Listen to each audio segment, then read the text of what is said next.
Well, the first thing I need to do is thank you for your wonderful hospitality. I've never eaten this good in quite a while. I may stay, I'm not sure. It's really good.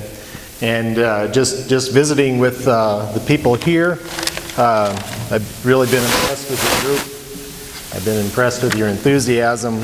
I think these are all really, really positive items. So what I'd like to do this afternoon, I'd like to make a couple of comments about some of the discussion that we've had the last 2 days. And after that, I'd like to give you a little bit of an opening as to who and what our group is in North Dakota. And then I'd like to move right into the presentation. And I'd like to arm you a little bit during the presentation. Give you we've talked a bit about soil biology, we've talked a bit about microbes, but I want to arm you for what's to come for your journey. And so we'll do a little bit of that in the presentation, and it'll be in a manner that you can relate to. And we will interweave 4 of my producers that have gone down the Soill Health road.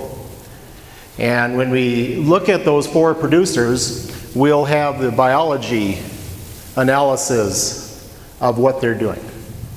So you can actually kind of look at this thing a little bit closer. So one thing we haven't been able to take a look at yet is let's get on a farm and a ranch. I picked 2 farms, I picked 2 ranches. We'll actually take a look at those and we'll see what they've done, what they started with, where they went to. Okay? And I think your previous speakers have really done a wonderful job of bringing some perspective to it. John's discussion this morning really gave you a pretty good understanding of maybe not only obstacles but partners. So it's not like you need to be alone. And I think Brendan put it together very well from the viewpoint of the changes that it made on a particular farm with him. And so all of these things that came together, and Rudy's comments of what's happening in New Mexico, it's not like you're alone in the world of resource concerns. Things are just an issue. All the issues are not just in Colorado. We've got 1 or 2 that we could share with you from North Dakota. Those of you that are confused between North and South Dakota, South Dakota has the faces, the presidents. North Dakota has the oil. That's about the only difference. That pretty much sums it up. And if you're not familiar with the Bakken, we would probably gladly give you the Bakken. Gladly give you the Bakken. It's just changing North Dakota dramatically. There's no unemployment. The only people who are not working in North Dakota are people who chose not to work. There is no unemployment in North Dakota. There was no housing slump in North Dakota. What was it, 2008 when we fell down real bad? Okay, we didn't fall down. We continued to climb. Our state legislature, state of North Dakota, has got more than $1 billion in surplus. We have to have the legislature meet to decide what to do with this money. We used to meet for one reason, and that was hunting and fishing. State legislature met every 2 years for hunting and fishing purposes. Mostly because we were concerned about those darn out-of-staters that would come in and want to hunt and fish in our state. Now we have to meet because we also got to decide what to do with this money. And I hope we handle it wisely. So it's a lot of what's happening in the Bakken. If you drill 100 wells, 99 produce oil. You can see it from the satellite at night. You can see northwestern North Dakota. It's lit up like a Christmas tree. It's quite something to see. But there was no infrastructure for this. Lots of rural roads, lots of small towns that had a post office and a bar. You bring in that kind of activity into areas like that, creates some real issues. Okay, so those are some of the things that we want to walk through. And if you have anything particular, just sing it out. It doesn't mean I'll acknowledge you and ask you to speak. No, I'm just joshing with you. If my North Dakota humor is too quick for you, just say so, okay? All right? And we can get through this thing. I know we can. We've done it before.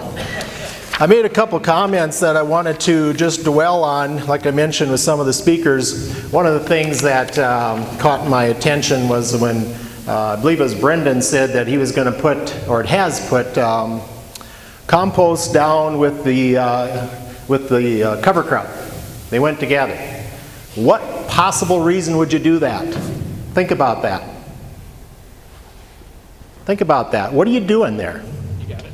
Lowered it a little bit. Okay. What are you doing there? You're putting those two things together, what's happening? You know, it's a nice way to do it because the green is a food supply. A lot of simple sugars. What's in the compost? The biology. You're going to bring those two together. When you're dealing with soil biology, it's all about food and a place to live, just like us. Food and a place to live. So what he's doing is he's bringing two things together there. He's getting that synergism impact from that. He's not just putting compost down in bare ground, he's putting compost down with the green material. I like that. Made a lot of sense to me. The other thing I was very envious about Brendan is he's young. What a great deal to have somebody that age willing to stand and speak for the resource. Isn't that great? I mean, that's fantastic. And I have to give a real hand to all of the producer panel speakers. The mere fact that they got up and spoke for the resource, it speaks well for your community. That doesn't happen in every community. That takes a lot of courage. And you need to encourage these people. You need to commend them for that. That's a very positive item. So that was one of the items I had flagged that had kind of caught my attention during the presentations.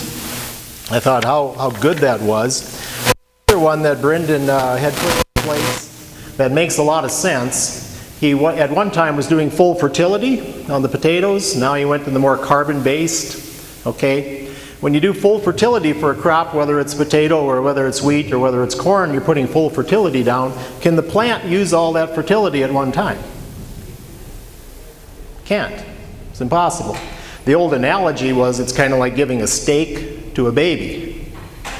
Eventually the baby can eat it, but it takes some time. Now what he's doing is he's got a slow release. Makes a lot of sense. When you take that picture and you put it in perspective, it takes a lot of the weed pressure out. When you have a big spike in nitrates in the spring, you're putting your crop in, crop can only use a certain amount of it at that time. That's a real invitation from Mother Nature to say, I got to heal you, and I'm going to help take these nitrates out of my system by sending you a massive amount of weed pressure. That will help. And then, of course, the fight is on. So he's working with nature.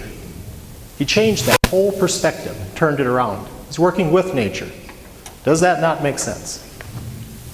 So those are a couple things that caught my attention. There's a number more, but we're going to move into the program. But those were just a couple of the highlights that had really caught my attention. So I'm going to give you a little bit of background. I'd like to talk to you just for 10 minutes or so before we start the program, and basically tell you, in Burleigh County, we started going down the Soill Health Road. It was probably in the early 90s. And it was a pretty dramatic item at the time. I often make the comment that we could not have degraded our resource anymore. We were in the bottom. Brendan talked about addiction. A lot of times the addict has to get to the bottom. We were at the bottom. We had no crop diversity. We had extremely high rates of tillage. We were not able to get the water in the profile. How do you get the water in the soil? How do you do that? How does water get into the soil? Anyway. Infiltration, yeah, but water has to actually have a little door to come in, doesn't it? And that little door is called a pore space. Between all these soil aggregates, there are pore spaces. That's where the water and the oxygen goes in and out of the soil. Well, we had taken the pore space out. And with that heavy amount of tillage and low crop diversity and no livestock integration that we had used for quite a number of years, we had compressed our soils. When you build an interstate in Colorado, they're going to compact that bed, are they not? And they're going to use some really heavy equipment. You've seen the big discs. You've seen the big sheep's foot rollers. What are they doing? They're taking the pore space out. They want to compress that soil. They don't want water coming into it. Well, over time, we had done a very similar thing with our cropland soils. We had totally compressed them. I was kind of known as the waterway king in North Dakota. And those of you that work for North Dakota, or excuse me, for NRCS, what a title, huh? I was kind of the waterway king in North Dakota because we had all this water erosion. We couldn't get the water in the profile, so eventually you'd come see me, and we would go ahead and put a waterway in, survey it, design it, get the contractor in, build it, seed it. That took care of it, right? No more problems, right? Well, I was just putting on another Band-Aid. And when you're dealing in that regard, that's a whole different concept. So the first 15 years of my career, I often tell groups, I just totally wasted. I just put on Band-Aid, one Band-Aid after another. We never addressed the problem. Now, everybody's pretty happy with me. You know, I was getting cash awards for all these waterways I put in and a lot of attaboys. And when I look back at that, I thought how terribly, terribly sad. And see an increase in soil organic matter levels, whole different concept. I liken it to, I go back quite a ways, I liken it to the 85 Food Security Act when HEL compliance came out. HEL, highly erodible land, and we did all the compliance plans. And we did what's called a tolerance. You could have a certain amount of wind and water erosion loss. Of course, along with that goes nutrient loss, which we didn't even talk about then. And that's the way we planned all those. We did 100 small group sessions on planning and told everybody there, you're okay as long as you stay below this level. Well, let me put that in perspective that you'll understand. Your name? Elvin. Melvin. If Melvin were on the street out here and had been hit by a car, and he's out here bleeding, and I come along, and I put a Band-Aid over it, and I say, Melvin, you're going to continue to bleed here, and you will bleed to death, but you're going to bleed slower. That's kind of what I was doing. Or I could say to Melvin, let's call 911, let's get you to the hospital, let's heal that up, let's get you into some therapy, and let's build you back stronger than you were when you got hit by the car. That's soil health. Do you see the difference? One of them you continue to degrade. The thing about soil degradation, and we had fallen into this trap, is we had totally accepted it. We had totally accepted soil degradation. There's nothing you can do. You put the waterway in and move on. Well, that was just one minor part of the whole thing. So when we went the other way, it was different atmosphere. Because in the mid-'80s, when we did the HEL planning, we had a lot of resistance on these HEL plans. There was pure hatred for them. None of them amounted to anything. They didn't achieve anything. When we moved into soil health, these same people and their children that had resisted us now supported us. It turned the whole concept around. Because what's more exciting than building soils on your farm or your ranch or your garden or your vegetable farm or your orchard? What's more exciting than that? All these resource concerns that you address and need to address, you put that in perspective and you move forward on them. You build soils. It's a whole different scenario. So as all this was happening, you know, we were a county of season-long grazing. So our livestock, you know, they weren't rotated. In the wintertime is quite a long time in North Dakota. They would be put into feeding areas, and we had all these environmental issues because our cows had no legs, none. We hauled everything to them, we took everything away from them, we treated them like royalty. And this is a herbivore that wanted to graze, and we wouldn't let it because we knew better. So we shoved feed down its throat for 5 to 6 months. So we had all the scenario going with the livestock. We had no crop diversity. We had erosion rates off the chart. It was very degrading. Our soil organic matter levels were dropping, and now we were approaching 1% and less. And these are mollisol soils.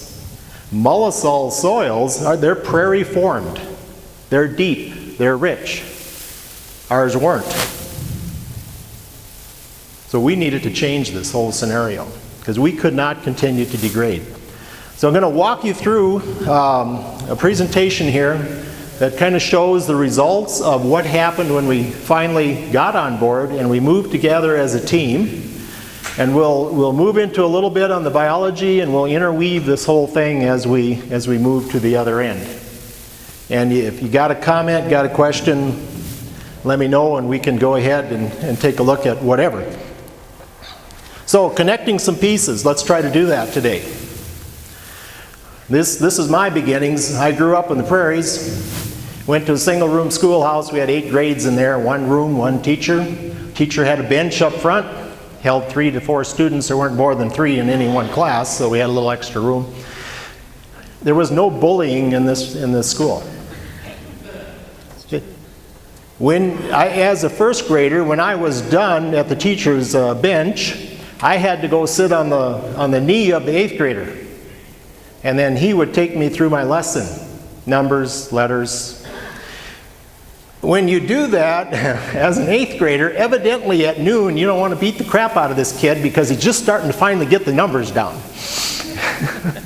And so there was no bullying. All 8 grades played together at noon. Teacher was with us, whole different situation.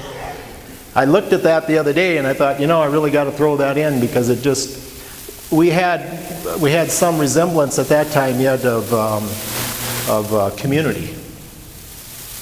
Everybody that went to that school was hooked on party lines. So if you made a telephone call, everybody knew that was that day's Twitter and Facebook. Okay? So if you made a call, everybody who wanted to know could know. Everybody went to the same church. Every kid who went home had 2 parents.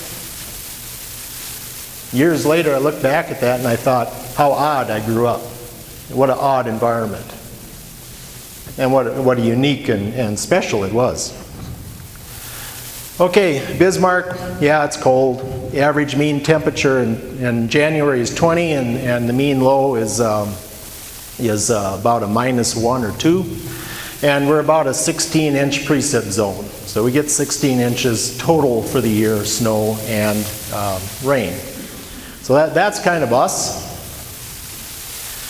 And what I want to do is I want to put some of this biology in perspective so that when you walk out of here today, you know something about 4 to 5 different components. You don't have to be a microbiologist. You don't have to be that. But you have to have some concept. When you hear the word bacteria, I want you to think in these terms. I want you to think of a little bag of fertilizer. So when you hear somebody talk about bacteria, you think little bag of fertilizer. Okay? That fertilizer is not in a usable form yet, but that's what I want you to think about. It's a decomposer, but it's got to be simple chains. Something simple like low carbon green plants. Something simple. We know that a lot of them can be produced in a 12-hour period, 5 billion. One of the primary foods is root exudates. All plants give off roots. If you come to Burley County in the summertime and we're on a tour, we'll dig up a corn plant and I'll snip off certain roots and hand them to you and have you chew on them and then tell me what you taste.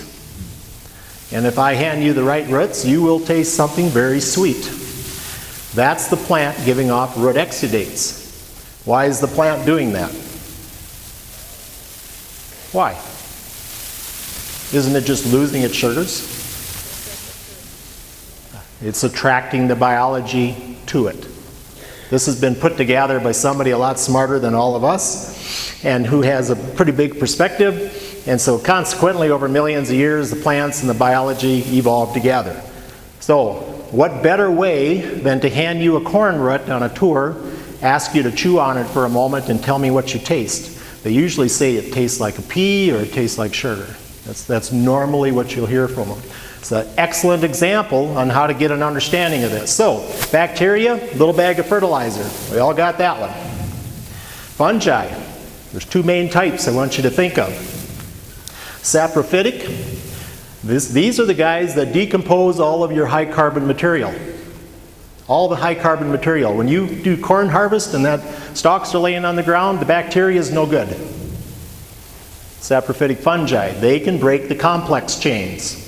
Okay, so the complex chains from the saprophytic fungi. The mycorrhizal is the one that hooks onto the root and extends the reach.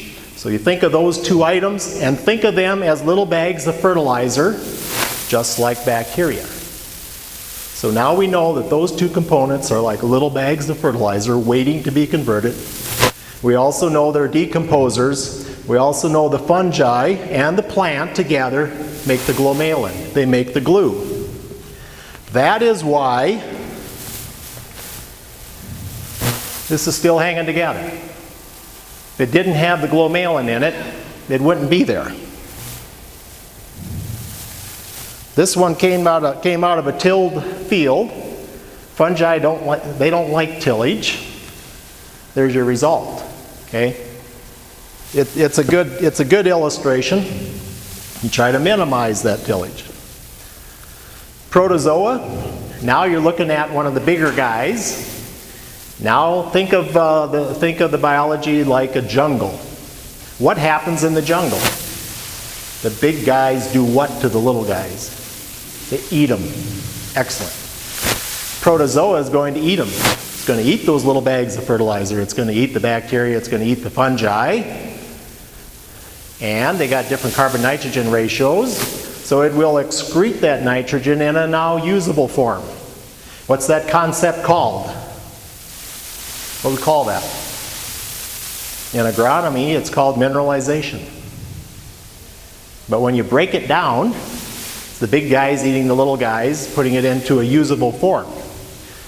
Okay, protozoa come in all these different forms, sizes, shapes, colors.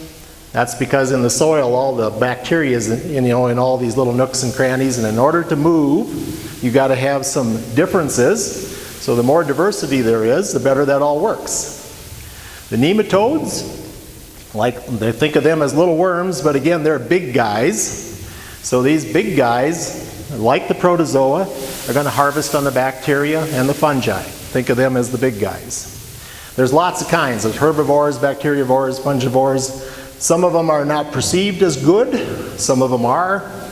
The good probably far outweigh the bad, but you need a balance in this thing to make it work. Large size, if you got compacted soils, pretty difficult for them to move because now you're getting into a little bit bigger guys again. Actinomycetes, this is where all of your antibiotics come from. Okay? This is the group of biology where your antibiotics come from. Tetracycline, streptomycin. These sound familiar to you? Yeah. What do they do in your body when you take them? They probably kill a bacteria, right? Okay, what do you think they do in the soil? Same thing. Very good. They're kind of like the MPs. They're kind of like the military police. They kind of regulate so one population of bacteria doesn't go nuts and just escalate to huge numbers. It's a balance. Nature has a balancing act in there. They also are capable of taking N2 and converting it to a usable form of ammonia, usable form of nitrogen. And they don't do it with a legume. So that's a pretty unique component right there. So the actinomycetes, when you think of them, think of the antibiotics. And the last, that was the ones that I wanted to go through, those 5, but I just wanted to help me out here. When you think of bacteria, you're going to think of a little bag of fertilizer, and you're going to think of a decomposer of simple chains. The fungi, again, little bag of fertilizer, decompose the complex chains. Okay? Protozoa, big guys, and they're going to come in and eat those little guys and convert that to a usable manner. Same as the nematodes and the actinomycetes. Antibiotics. Yeah. Kind of gives you some perspective. Because you hear people talk quite a bit about biology, you hear them talk about, well, but what are they? Okay, so that gives us an idea. When we get to the end of these case studies, we'll see the biology results of the before and after. And you'll see them in these 5 guys. So I want you to know what they are. Okay, that'll make a lot more meaningful. What do they weigh? You can see they got some significant weight here. You can see bacteria can be about a ton. Fungi could be several ton, depending on if you're in a forest or cropland or prairie. Protozoa is fewer, because you don't have that many big cats in the jungle, right? Makes sense? Nematodes, and then my question, microbes in a human. About 3 pounds. About the same as your brain weighs. Okay? About 3 pounds. Performing very similar functions to what happens in the soil. It's going to help you digest your food. You've got 50 to 60,000 species of microbes inside you. Okay? Mostly in your stomach, mostly in your gut, performing those functions for you. There's also other pockets behind your ear, the elbow. Pregnant women, the last month of pregnancy, there's an increase in microbes in the birth canal. Helps the baby to digest milk when it's born. What the heck? We don't really need these guys, do we? We could get along without this microbe business. Okay, these are the 4 guys. We're going to take a look at their case studies a bit. They're all part of our team. We got Gabe Brown and Glenn Bauer are the 2, well, Gabe's a rancher, does have some cropland. Glenn's primarily all crop. Marlon Richter is some of each, and Jerry Doan is going to be primarily a rancher. But let's take a look at those people. These are people that I've worked with for many years. They are all people that have stood up like everyone else has done here the last 2 days and spoke for the resource. Okay. All of the biology tests we're going to look at have gone through Ward Labs. Ward Labs does biology tests in addition to conventional soil tests. We usually get both. It's a lot more meaningful. And I take 15 reps with my soil probe, 0 to 6 inches, 15 reps, overnight it. And you're in business. And you will have an email shortly after. We're going to talk about these 6 principles as we talk about these farmers. And Mike went through some of these, but these are the principles that we've used. We've added to them as we've gone down this road. But armor, obvious one on the surface, we try to minimize soil disturbance. I think Brendan did an excellent job of talking about this from the viewpoint of a root crop. Who thought you could get to that point on a root crop? I thought it was remarkable how he's reduced disturbance. Crop diversity, power of diversity. Power of diversity is huge. The reason why is crop diversity huge? When you have one crop, remember think root exudates. When you have one crop, it's giving off a root exudate, one root exudate for all the biology to eat. Now, parts of the biology probably like that one root exudate better than others. If you look at a 10-way cover crop mixture, you got 10 different root exudates. Now you're feeding a balanced diet. And we're going to show you that, the results of that, and what happens with the biology with diversity. Continual live plant, just like our prairies, try to keep the live plant. Livestock integration, your cows have to have legs. If the cows don't have legs, this part doesn't work. Or sheep or goats or whatever it is. And number 6 is take your reward, please. And I will explain that just briefly. We're not going to dwell on that today, but in our mollisols, we don't lime. We don't have to lime. Okay? That's a wonderful thing. But now we've seen where some of our lead flagship farms that have refused to reduce commercial fertility after their soil organic matter levels have increased, and they have not cut back on commercial fertility, you now have huge pools of nutrient in there, in your soil. You got huge pools. When that happens with your hydrogen ion, you start to drop your pH. When the pH drops, cation exchange capacity drops, your ability to hold and transfer nutrients with the cation exchange goes down. They need to take their reward. We have other flagships that have done a similar thing, and they got to a certain point, they reduced their commercial fertilizer, their pH is fine. So it's about huge pools of nutrient. So when you get to that certain point, please take your reward. It's good for all of us if you do, environmentally. Okay, armor, let's look at that. This is out of the plane of a jet recently at Panhandle. 23 vehicles were in that crash. You probably have seen that. Now that's soil degradation that's not subtle. And the article that was written with it, you know what the farmers were asked to do?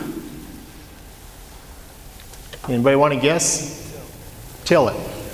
They were asked to till to stop this wind erosion. Well, what do you think got them there, folks? There was no armor on the surface and there was tillage. So what do you think got them there? There was also one individual killed in that storm. Okay.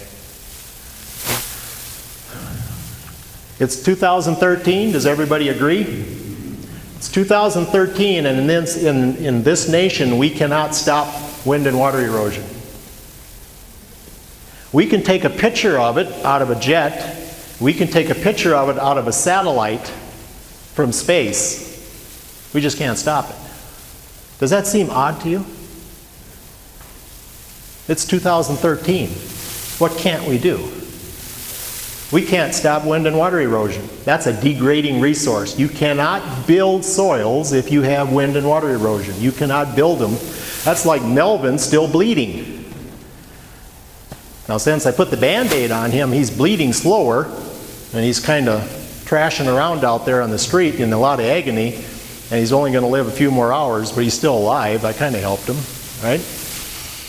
Okay, and that's what's happening with our environment here. If we continue down this road, we need to get the armor on the surface. I threw North Dakota in there. We're still at 6.6. We can't seem to get it down either. So it's a serious item. We got to get a handle on this. It's 2013. This is Mr. Brown putting seeding into a high carbon. So when we put armor on the surface, we want armor on the surface. When you look straight down, we don't want to see the soil. Okay? Or very little of it. Now that's a high carbon material. Who's it going to benefit? Which part of the biology? The fungi. Absolutely. Because it's a complex chain and only the fungi is going to break that down. So now you're going to benefit the fungi. Here's a very low carbon armor. Who are you going to benefit? Bacteria. Exactly. Here's one in the middle. This is the Minokan farm. The Burley Soil District owns and operates this 150-acre farm. Seeding into last year's cover crop. It's about a mid-range. Who are you going to benefit? Both. If you did just one of these all the time every year, would you not favor one portion of the biology? Yes. Okay. Armor.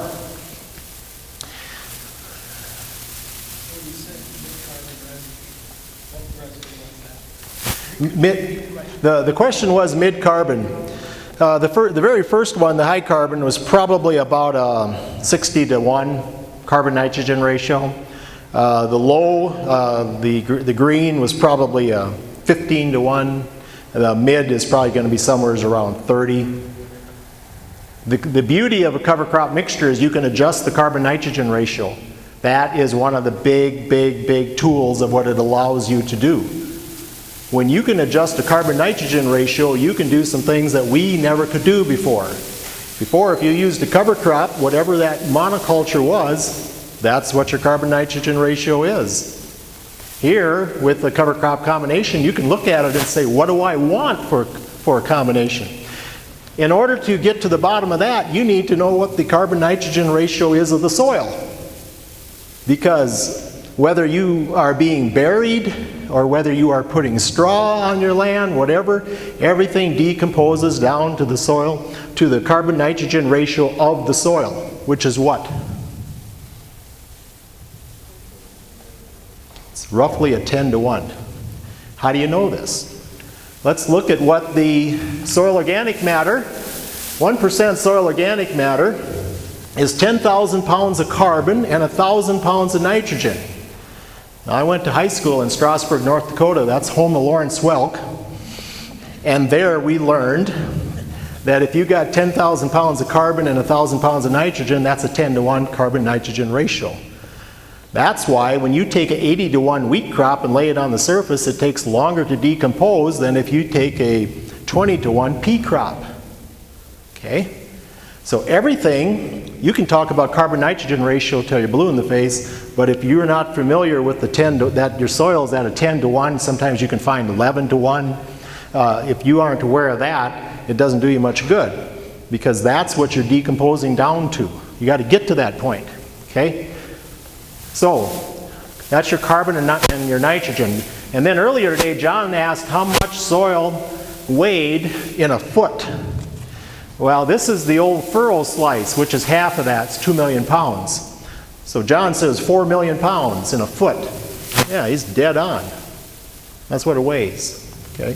And when you compute soil organic matter, 1% soil organic matter times the 2 million, you get 20,000 pounds of soil organic matter then. 1% is 20,000 pounds. Well, if we break those pounds down, here's your 10 to 1. So even in, whether you're in Colorado or whether you're in Strasburg, North Dakota, you're going to get about 10 to 1 soil organic matter, so carbon-nitrogen ratio in the soil. Okay, then let's go a step further with carbon-nitrogen ratio. Protozoa. Protozoa is one of the big guys, right? And they want to eat what? They're going to eat some of these little guys, right? So let's pick out a big guy at 30 to 1, a little guy at 5 to 1. When he eats 6 of these, did he meet his carbon needs? 6 times 5 is 30. Now he met his carbon. 6 times 1 is 6. He's got too much nitrogen. He's going to excrete that. That's mineralization. That's how you get plant available nitrogen. Okay? Agronomically, that's how it works. So here's your 10 to 1, 11 to 1. Here's your carbon-nitrogen ratio of the soil. Corn can be quite a bit higher than this actually. Wheat at 80, corn can be something higher than 57 usually, but right in that area we're a little higher. Kind of gives you an idea. Wood shavings, wood chips, they're starting to get up to 300 to 1. That's why it takes the microbes, that's a lot of chewing. But it kind of gives you some idea of how that works. Temperatures with the armor. My wife and I took these one hot afternoon, and they were about 10 feet apart. One was in cover, one was in a cover crop combination, and one was in a monoculture. 20 degrees difference. That's quite a difference. One had air conditioning, one didn't. Minimize soil disturbance. Whatever you're doing now, if you're doing 3 cultivations a year now, how do you get to 3? How do you get to 2? How do you get to 1? Because that's what breaks up the biology, especially the fungi, okay? Breaks up their home. So how do you reduce that? That's the goal. This is the oldest soil organic matter information in the U.S. It's the Morrow plots. It's the oldest one in the U.S. The common theme here is this. Monocultures have lost more soil organic matter than the polycultures. The more diversity, they still lost soil organic matter. This is the old production model. We can't do anything because we're just going to lose it, right? And that was kind of the thought. It's the old production model. But what it tells us is that the more diversity in the rotation, the longer you hold the soil organic matter levels. When you start getting into the monocultures down here, it actually dropped quite quickly. Okay, it's the Morrow data. You can Google that and look at it. Information that started in 1870. Who knew we were going to use it in 2013? It's good data. So we look at the soil organic matter. Let's go back to that now. Mineralizes at about 2 to 3%. 2 to 3% a year of this 1,000 pounds of nitrogen, for example.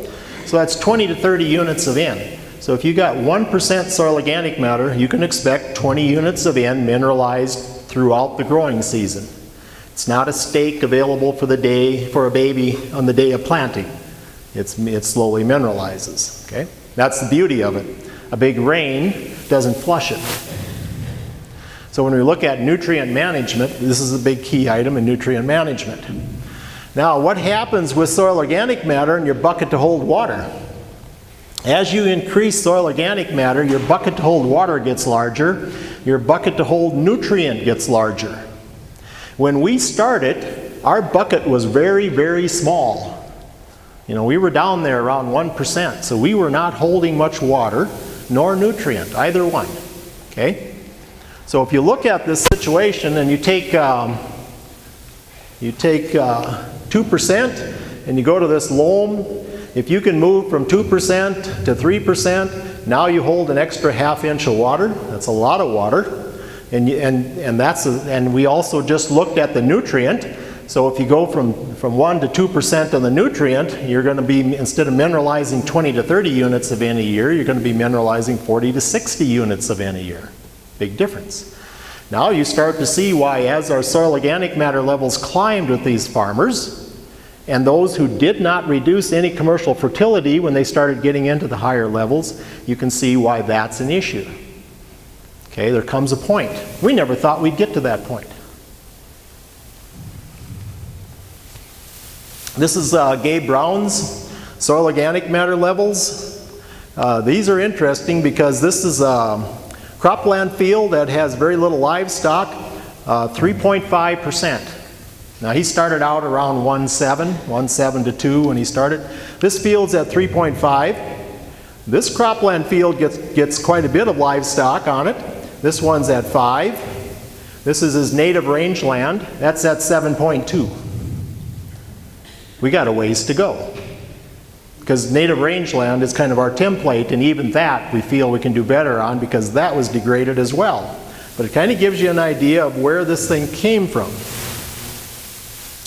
This is his biology in those same 3 fields. When you see PLFA, that's phospholipids. Every biology portion we talked about has their own unique markers. So you can identify them. In the lab, they can be identified. All right? So what this is telling us is this is his total biology, and it's always in nanograms per gram. So what you're looking at here is it's over 5,000 on the native rangeland.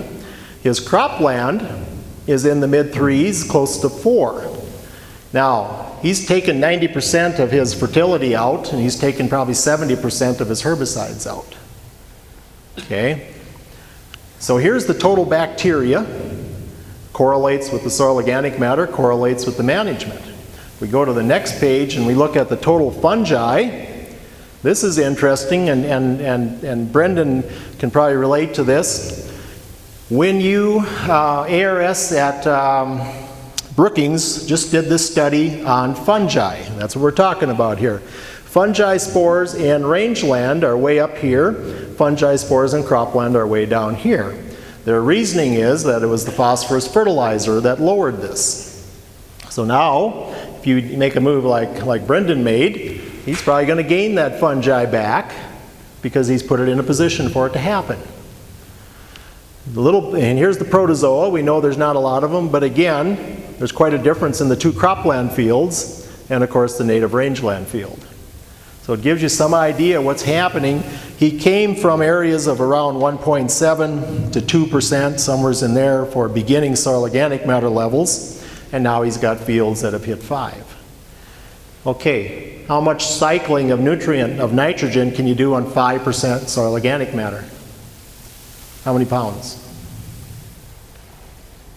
20 to 30 units for 1%, right? Now we're dealing with 5%. Now you got numbers going through your head. Okay, now you're bouncing up around 100 units plus that are going to mineralize throughout the year. How many units of nitrogen do you need for a bushel of corn? About 1, right? Real close. Somewhere's in there, real close. Now you can start to see where you can almost put together, you can almost predict the yield on it. Glenn Bauer, talking about compaction layers. You can see the 2 compaction layers. This is, the deepest one is a plow layer, and this is what we call a concord layer. We went to, after plowing, we did plowing for a number of years, then we moved to concords, which were sweeps with air seeders. Okay? But you can still find both of those layers. Why can you find them? Because we compressed, we took out the pores in those layers. Okay?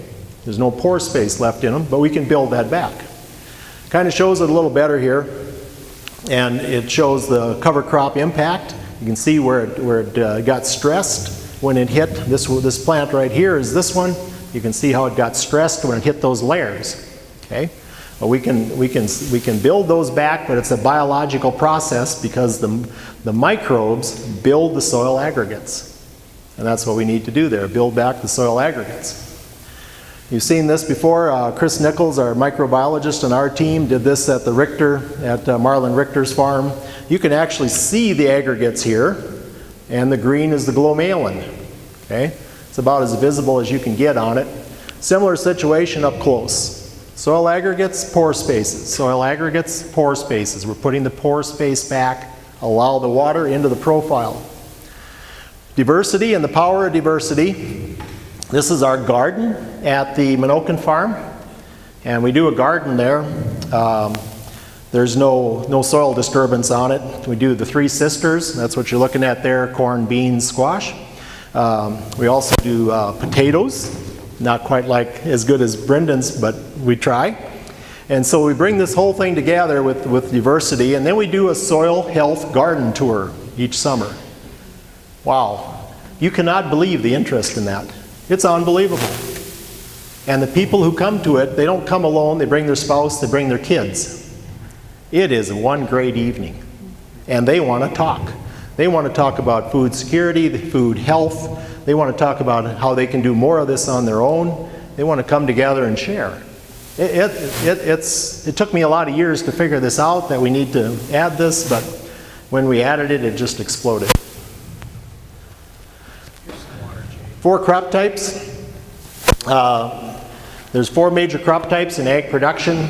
We know what these are. We also know the more we use them, the more diversity we have in root exudates, the stronger the biology is. We see it in rotational impacts. So we've known this for 100 years ago. We knew that there was rotational impacts by switching crops. We just didn't know where it came from. Okay.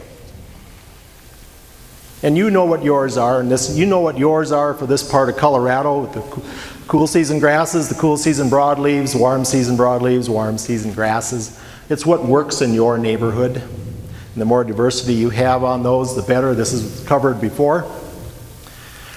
At the Minokan farm, a lot of times my work involves a spade and just getting on your hands and knees with a farmer and looking at what he's got for soils. Well, at the Minokan farm, I found this interesting, because this side, you see a little more carbon in it. It's darker. You visually can see the carbon compared to this side.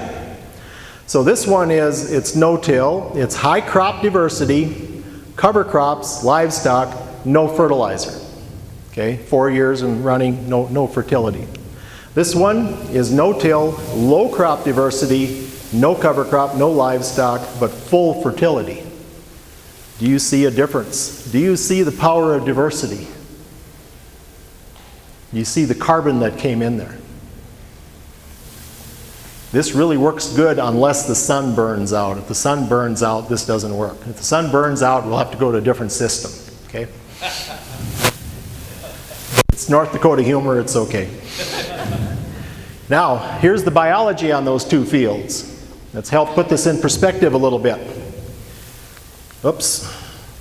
We got the high crop diversity with cover crop, no commercial fertilizer. This is the one that had the darker color to it. There's our total nanograms. Remember, Gabe's were up in that 4 to 5 and how high they were? He always has to one-up me somehow. I mean, he's difficult to deal with. And here we got the low crop diversity, continual wheat, full fertility, and we got less total biology than we do over here. And now when you go and just run down and do the comparison, you can see where we're starting to pull ahead on the biology with this one. And I also want to point out a ratio. It's the bacteria to fungi ratio. If you get under 10, that's good. If you get quite a bit less than 10, that's even better.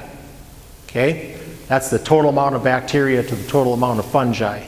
All right? There's a ratio that is good for annual crops. These are both in the mid-range. That's not bad. You see we got a pretty good protozoa complement.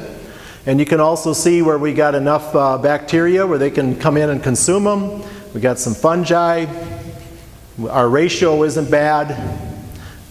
But the take-home story here is with no commercial fertility at all, after 4 years, I got more biology and I got more carbon. I got a darker appearance in the soil.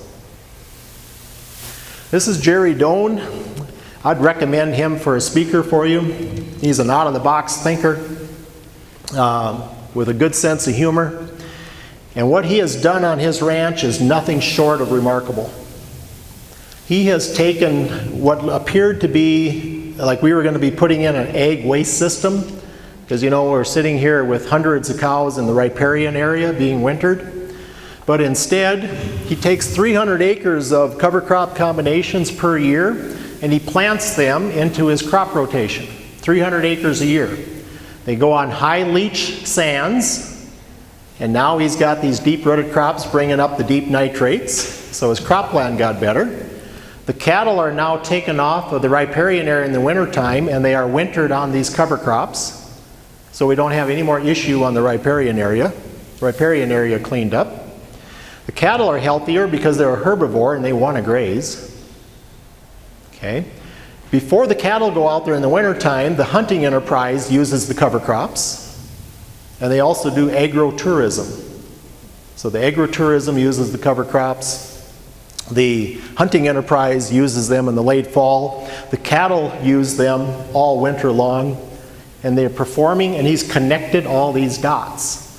Then he's brought in the flowering plants for the pollinators, and then the crop that goes on this cover crop, the fertility gets reduced on it because we generated a huge amount of fertility. Is this a man that's connected some dots and stacked some enterprises on one place? Yeah. Type people that you want to bring in to talk to you. Okay, what about the biology on these fields? Let's look at that. These two fields where I did the biology on, they're side by side on Mr. Doan. This one was corn in 10 and then a season-long cover crop in 11. This one is very unique because he did 2 years back-to-back season-long cover crops, about a 12 to 14 way species mix. Well, you can see here we had 1 year of annual, then we went to the cover crop and we had 1774 nanograms. It's low, not that good, but what happened when you ramp it up and you start to resemble a little more diversity like native rangeland? Now your nanograms are up here. Huge difference. Food in a home, food in a home. Okay, a lot of diversity here. You also take a look here, this is very interesting. Remember the ratio? Here it was a 10-to-1 ratio, the bacteria to fungi when you do the math. Here he's got it down to half of that. The sunflower field that went on here had a reduction in 12 on commercial fertilizer. He just kept connecting more and more dots. But look at what happens when you add the food. Look what happened to the fungi component. Huge. Fungi is hard to build, harder to build than bacteria. Bacteria is pretty easy to build. The Minokan farm, I took a number of reps in the corn row, 1 inch away from the corn plant, and then I took a number of reps 15 inches over in the middle. And guess where the biology was? It was next to the corn plant. Why? It's where the food is. Where would you plant next year's crop? If you're going to follow this corn with sunflower, where would you plant the sunflower row? We come in right next to the corn plant, just off the corn plant, a few inches. Why? Biology's there. It's going to do better. It's what makes the plant tick. It's what processes all the mineralization. It's what makes the commercial fertility available to the plant. It's what does all of this. Continual live plant. In '06, we moved into cover crops. We went and listened to Ademir Caligari. He's an agronomist from Brazil. And we went to Salina, Kansas, where he was speaking at. And we sat and listened to him, and I looked at Gabe Brown sitting beside me, and I said, "This guy makes you look normal." Which was a big compliment to Gabe. Anyway, the story there is, he told, was how in Brazil, because you mineralize 12 months out of the year, your soil organic matter levels want to keep dropping. Think of them like a checking account. If your wife is putting more money in than what you're spending, you got a good marriage and a very good wife. Okay? It's that way with your soil organic matter checking account. If you're putting more in than what you're spending, what you're taking out in the form of nutrients for that plant, you will have a similar situation. So they were using cover crop combinations to put deposits back in between their annual cropping years. Okay? Made a lot of sense. Gabe and I talked about it on the way back to Bismarck, and they said, you know, we got some time after harvest where we still have sunshine. We could harvest some more sunshine. That's more carbon. So we took a look at them. We started moving them in, and we saw all these impacts from them. This is the Minokan farm. And if we take a look at it, this is field 3. Field 3 gets full fossil fuel inputs, and this is the weed pressure on a monoculture cropping. Okay? This is the weed pressure in the spring. This was April 30th I took this picture. The field right beside it, which has lots of diversity in it over the cropping seasons, no fungicides, no insecticides, no commercial fertilizers, so you don't have the nitrogen spike in the spring that says, come on, Mother Nature, give me some weed pressure to use the nitrogen spike. We took that out of there. Here's what we got in the spring. Took these pictures on the same day.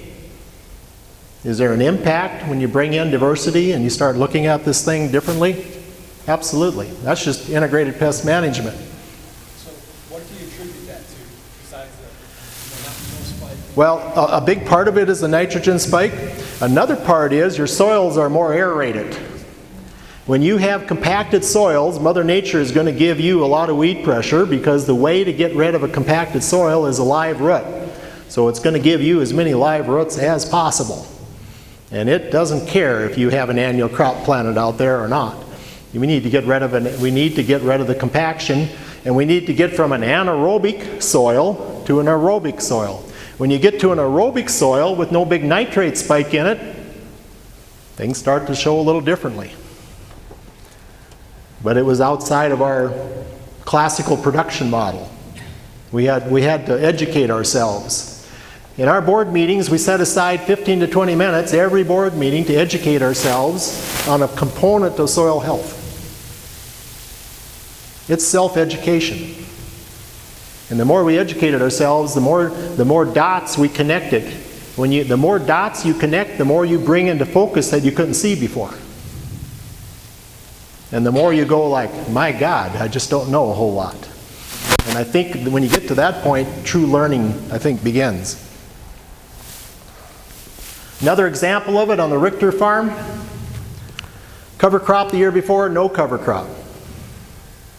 Very similar story. Previous year cover crop, no cover crop. This was seeded without absolutely no herbicide application that spring. Do you think this one was? No, that one had a herbicide application. So let's do the biology on Richter Farms. High crop diversity with cover crops, high crop diversity without cover crops. Here's our difference. His soils are high leach potential sands. In our good loam soils, we can hold 8 to 9 inches of water in a 4-foot profile. This guy can hold 3.6. That's all the water he can hold, 3.6 inches in a 4-foot profile. That's tough conditions to work with. He's got a little bucket, but he made his little bucket larger, okay? So when you take a look at what happens with his biology, you can see this thing start to play out. Stronger fungi component. He's getting close to the 10-to-1. He's not there yet. We'd like to get to 10-to-1 or under. He's got some mycorrhizal now in his sands. And he's also, about 2 years ago, got his first earthworm in there. Earthworms don't like these coarse sands. They're too abrasive. When you get earthworms in coarse sands, you've done something right. Your soil organic matter has buffered it now. Okay? Denitrification. When your soil pores in your, when the pores in your soil get 60% saturated with water or more, you denitrify. Means your nitrogen goes up. Okay? Whether it's flood irrigation or, and speaking of flood irrigation, the entire Missouri River bottom at Bismarck was furrow irrigated forever. Okay? Starting in the early 90s, we converted it all to pivots. I don't think we have 1 acre of furrow irrigation left. I don't have a client who wants to go back. Just to share that with you. And I can tell you why they got converted. This is an interesting story. I get a call from the FSA County Committee. And they say, we want to talk to you about corn yields on Gabe Brown's farm.